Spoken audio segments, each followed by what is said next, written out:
Good evening. I'm still reporting on the coup. You may have noticed that I've been absent from what remains of my channel. 3 days ago, I put up still report number 4299, YJ6, The Secret Plan Surfaces. I put this up on both YouTube and Rumble.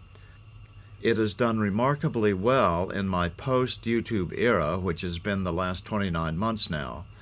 I love the YouTube format and especially their analytics. However, although they still allow me to post on Beth's old channel, they took away all my 4,000 plus reports, plus access to my 177,000 subscribers, and that basically cut our income by over 90%. I don't even bother to ask for donations anymore because everyone on YouTube is asking for donations. If it were not for one generous subscriber, we literally would disappear from the internet. So, the last few days, Beth and I have been pondering our future. Yesterday, after a lot of prayer, we came to the conclusion that if God doesn't want us fighting against the political forces of evil during the coming election, then He will take away those who continue to donate, and I'll be forced to take whatever work I can get and go dark.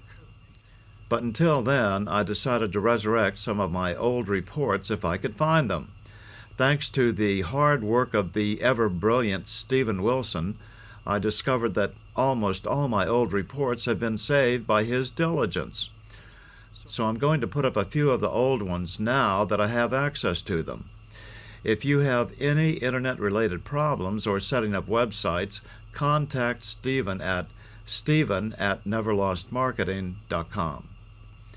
One of my most famous reports is SR 37, put up almost exactly 10 years ago on January 31st, 2012. This was the first of several reports on the Fort Knox gold theft.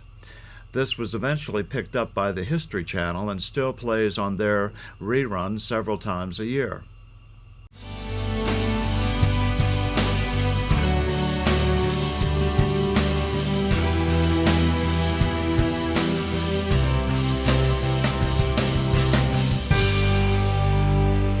From Washington, I'm still reporting on the economy.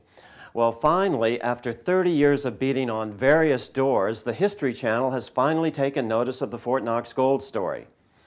Just before Christmas, the History Channel filmed a segment with me to air on their new program, America's Book of Secrets, which runs on their new H2 channel.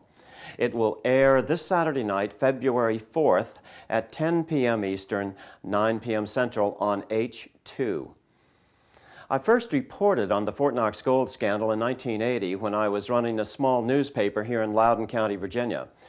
At the end of World War II, the United States had over 700 million ounces of gold in Fort Knox, about 70% of the world's supply.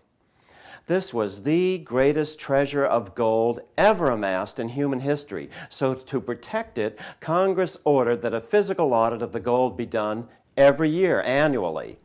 In 1953, some 9,000 bars, less than 0.5%, were assayed and found to have an average weight of 28.9 pounds and to be better than 99.5% pure.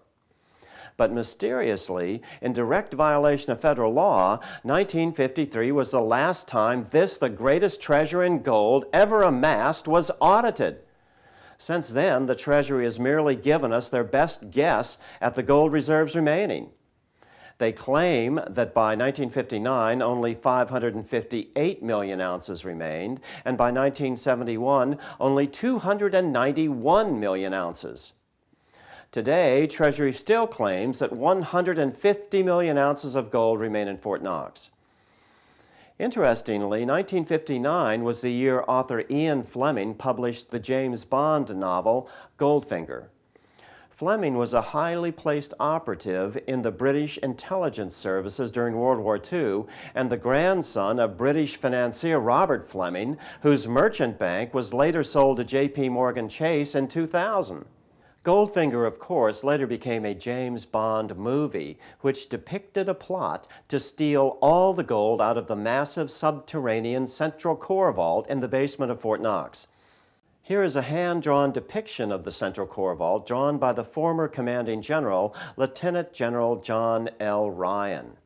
General Ryan gave fascinating details about the construction of the building in this 1975 letter. He said the central core could only be accessed by a screw lift elevator. Experts say this would be a typical setup for lifting very heavy loads. Could it be that Ian Fleming somehow knew that a real Fort Knox gold robbery was in the works? In the early 1970s, rumors began to swirl that Fort Knox gold had disappeared. By 1974, sufficient media pressure had been brought to bear so that Mary Brooks, then director of the U.S. Mint, took 6 congressmen and 1 senator on a tour of Fort Knox with a few reporters. Here's a picture of Mint Director Mary Brooks taken on that day, saying, "It's all here." However, visitors on that day noticed that the gold in the small vault had a strange orange color. This would be indicative of a high copper content and not the .995 pure gold known as good delivery gold. Another photo seems to support this theory. Here we see Representative Gene Snyder of Kentucky holding a U.S. postal scale as Representative John B. Conlon of Arizona places a gold bar on it. When you enhance the image, you can see that the scale shows the bar weighing 22¼ pounds. A normal bar of .995 gold would weigh 28.9 pounds, nearly 30% more. The Secretary of the Treasury tried to explain this discrepancy away by claiming that the scale was a common household scale and was defective.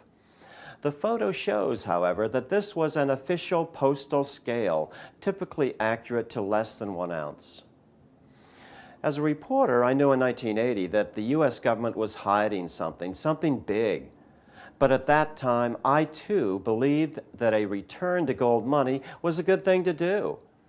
It took me 15 years to figure out that gold was not the solution, especially because we, the U.S. government, probably own no gold. It's all probably been stolen. Yes, Fort Knox is most probably empty. So tune into the History Channel's H2 channel this Saturday at 10 p.m. to learn more. I'm still reporting from just outside the citadel of world freedom. Good evening.